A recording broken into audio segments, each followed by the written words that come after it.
tayo sa first step natin, which is knowing where you are financially.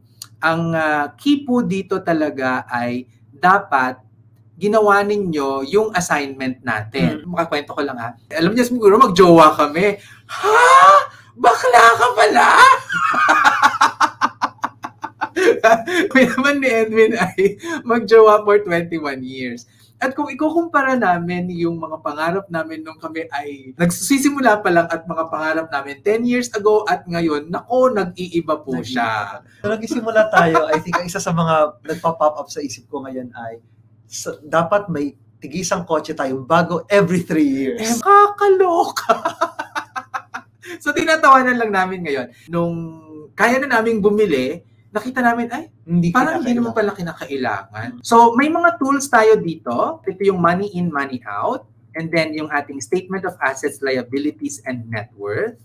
Tapos, meron tayong financial health check na pinagawa din sa inyo. This is a quick version. Meron kasing mas in-depth yung ating personal finance diagnostics. Yung money in, money out natin. Ano ba yung kahalagahan nito? Kasi yung paglabas at pagpasok talaga ng pera, essentially, budget yan eh. This is a summary of our estimated income and how it will be spent over time. Sa totoo lang, no, kahit si Elon Musk ang pinakamayamang tao sa mundo ngayon, kulang pa rin ang pera niya sa mga gusto niyang gawin.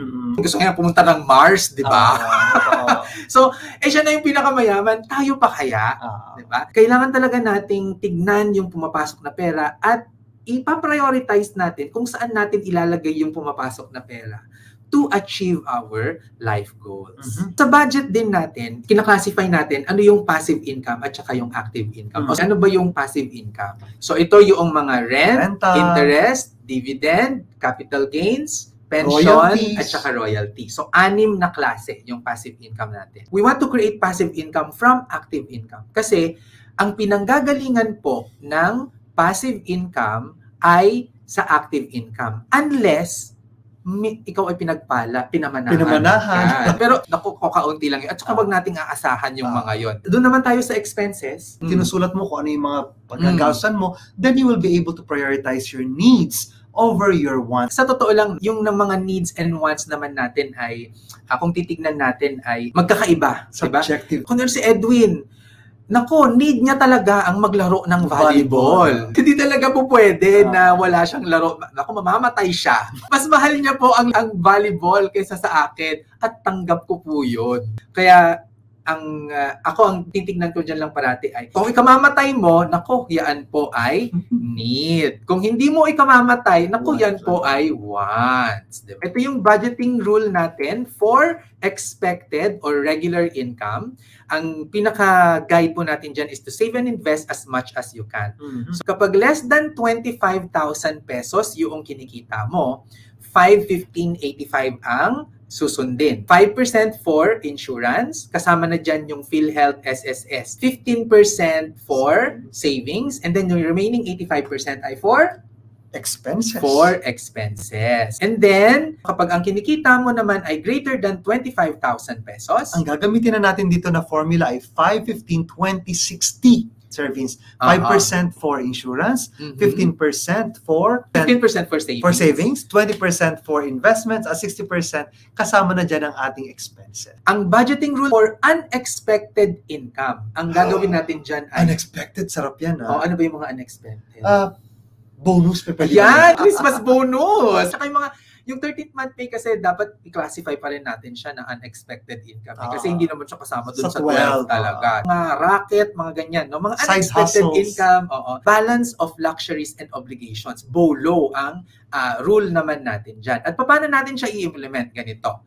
Save or invest at least 50%. And then, at most or maximum, 50%. Yung gastusin mo. Yes. So, spend at most 50%. I think, maganda na yan. Di ba, kunyari, may natang kang pera. Kunyari, 10,000, 5,000, panluho mo. Yung 5,000 is-save mo. Maganda na yan. Hindi ka na feeling deprived nun. Since money in, money out kasi lalabas yung ating retirement age. Yung retirement natin, mini-measure lang niya, dapat 100% of our expenses is covered by passive income. Ito po yung sa SEDP research na ginawa natin, no? From 2018 to 2023, Sir Vince, grabe to. makakapag-retire lamang yung ating mga na-survey at age 75.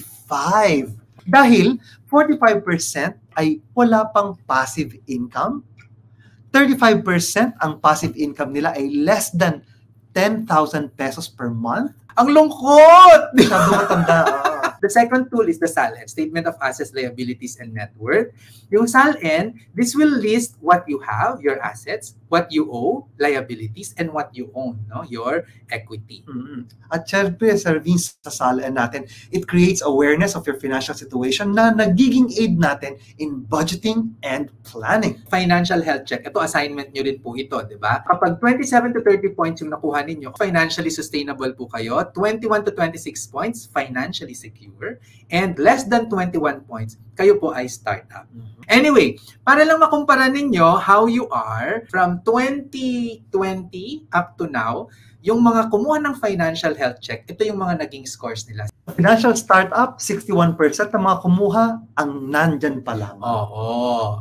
Sa financially secure, 36%. At 3% naman yung nakalaabot na ng financially sustainable status. Oh. Ito yung personal finance diagnostics natin. Kailangan po natin ng medyo pen and paper dito kasi kailangan nating kuhanin yung ating SALN and MIMO na figures. Kailangan natin makuha yung amount ng cash, regular savings, time deposit, total assets, tsaka total liabilities, and then total net worth. Makikita nyo yan doon sa SALN ninyo, PDF file yan na na-email sa inyo. Yung money in, money out naman, money passive and money debt paying. Bigyan namin kayo ng 3 minutes para gawin yan, and then babalik kami after 3 minutes para pag-usapan natin.